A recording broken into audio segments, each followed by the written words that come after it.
आज हम बात करेंगे भारत की एक ऐसे राजा के बारे में जिसकी वीरता के बारे में जानकर आप भी हैरान ज़रूर हो जाएंगे और जिसने अंग्रेज़ों के छक्के छुड़ा दिए। तो आज हम बात करेंगे टिप्पू सुल्तान के बारे में, जो कि एक ऐसे राजा थे जिनकी वीरता की मिसाल हर कोई देता है। तो चलिए देर न करते हुए शुरुआत करते हैं वीडियो की। और हाँ, अगर आपको हमारी इन्फॉर्मेशन अच्छी लगे तो प्लीज़ वीडियो को लाइक करने में कोई कंजूसी ना करें। तो चलिए शुरुआत करते हैं। नंबर 1, 10 नवंबर 1750 में टिप्पू सुल्तान का जन्म देवनहल्ली शहर यानी बेंगलुरु कर्नाटक में हुआ था। इनके पिता हैदर अली दक्षिण भारत में मैसूर साम्राज्य के सैन्य अफसर थे, जो उसकी सन 1761 में मैसूर के वास्तविक शासक के रूप में सत्ता में आए थे। हैदर अली पढ़े लिखे नहीं थे, परंतु तब भी उन्होंने अपने बेटे यानी कि टिप्पू सुल्तान को शिक्षा दिलवाई थी। नंबर 2, क्या आप जानते हैं कि 15 साल की उम्र में टिप्पू सुल्तान ने सन 1776 में हुई ब्रिटिश के खिलाफ मैसूर की पहली लड़ाई में अपने पिता के साथ दिया था। हैदर अली संपूर्ण दक्षिण भारत में शक्तिशाली शासक बने और टिप्पू सुल्तान ने अपने पिता के कई सफल सैन्य अभियानों में महत्वपूर्ण भूमिका निभाई। आपको बता दें कि टिप्पू सुल्तान के पिता हैदर अली ने टिप्पू सुल्तान का नाम फतेह अली खान साहब रखा था, लेकिन एक स्थानीय संत जिनका नाम टिप्पू मस्तान औलिया था, उनसे प्रभावित होकर उन्हें अक्सर वो टिप्पू बुलाया करते थे। तब से उनका नाम टिप्पू सुल्तान पड़ गया। नंबर 3, टिप्पू सुल्तान को आमतौर पर मैसूर के टाइगर के रूप में जाना जाता है और इस जानवर को उन्होंने अपने शासन के प्रतीक के रूप में अपनाया था। ऐसा कहा जाता है कि एक बार टिप्पू सुल्तान एक फ्रांसीसी मित्र के साथ जंगल में शिकार कर रहे थे, तब वहां पर बाघ उनके सामने आ गया। उनकी बंदूक काम नहीं कर पाई और बाघ उनके ऊपर कूद गया और बंदूक जमीन पर गिर गई। वहां बिना डरे कोशिश करके बंदूक तक पहुंचे और उसे उठाया और बाघ को मार गिराया। तब से उन्हें मैसूर का टाइगर नाम से भी बुलाया जाने लगा। नंबर 4, टिप्पू सुल्तान नीतियों में काफी तेज थे। उन्होंने अपनी समझदारी के कारण 15 साल की उम्र में ही मालावर साम्राज्य को हड़प कर नियंत्रण कर लिया। तब उनके पास सिर्फ 2000 सैनिक थे और मालावर की सेना काफी अधिक थी, लेकिन तब भी उन्होंने फौज का सामना किया, डरे नहीं और आखिर जीत उनकी हुई।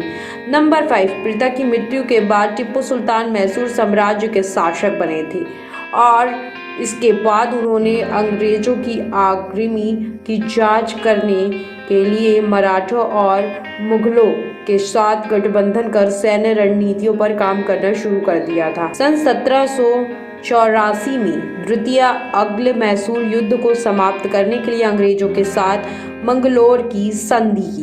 नंबर 6, टिप्पू सुल्तान शासक के रूप में काफी कुशल व्यक्ति साबित हुए। उन्होंने अपने पिता की छोड़ी हुई परियोजनाओं जैसे सड़क, पुल, प्रजा के लिए मकान और बंदरगाह इत्यादियों का पूरा कार्य करवाया। युद्ध में रॉकेट, लोहे से बनी हुई मैसीरियन रॉकेट और मिसाइल का निर्माण किया। उन्होंने ऐसा अद्वितीय सैन्य बल बनाया जो कि जरूरी पड़ने पर अंग्रेजों को नुकसान पहुंचा सके। नंबर 7, उन्होंने अपने क्षेत्र का विस्तार किया, कई योजनाएं बनाई। त्रंबकोर पर उनकी नज़र थी, जिसके तहत उन्होंने वहां के महाराजा के खिलाफ हमले का शुभारंभ किया। महाराजा ने ईस्ट इंडिया कंपनी की से मदद ली और सन 1790 में टिप्पू सुल्तान पर हमला किया। ये लड़ाई तकरीबन 2 सालों तक चली और सन 1792 में श्रीरंगपट्टनम की संधि हुई, जिसके कारण मालावर और मैंगलोर को मिलाकर टिप्पू सुल्तान को कई प्रदेशों को खोना पड़ा। नंबर 8, क्या आप जानते हैं कि टिप्पू सुल्तान के शासनकाल में 3 बड़े युद्ध हुए और तीसरे युद्ध में वो वीर गति को प्राप्त हुए। टिप्पू सुल्तान की पहली लड़ाई द्वितीय अंग्ल मैसूर से थी, जिसमें उन्होंने मंगलौर की संधि के साथ युद्ध को समाप्त किया और सफलता हासिल की। तृतीय अंग्ल मैसूर युद्ध टिप्पू सुल्तान की दूसरी बड़ी लड़ाई थी, जो कि ब्रिटिश की सेना के खिलाफ थी। यह युद्ध श्रीरंगपट्टनम की संधि के साथ समाप्त हुआ और इसमें टिप्पू सुल्तान की हार हुई थी। परिणाम स्वरूप उन्हें अपने प्रदेशों का आधा हिस्सा अन्य हस्तक्षेपकारिताओं के और साथ ही हैदराबाद के निज़ाम एवं मराठा साम्राज्य के प्रतिनिधि ब्रिटिश ईस्ट इंडिया कंपनी के लिए छोड़ना पड़ा। चौथा, अगल मैसूर युद्ध सन 1799 में हुआ था। यह भी ब्रिटिश सेना के खिलाफ था। इसमें भी टिप्पू सुल्तान की हार हुई और उन्होंने मैसूर को खो दिया और साथ ही उनकी मृत्यु भी हो गई। नंबर 9, टिप्पू सुल्तान सन्नी इस्लाम धर्म से संबंध रखते थे।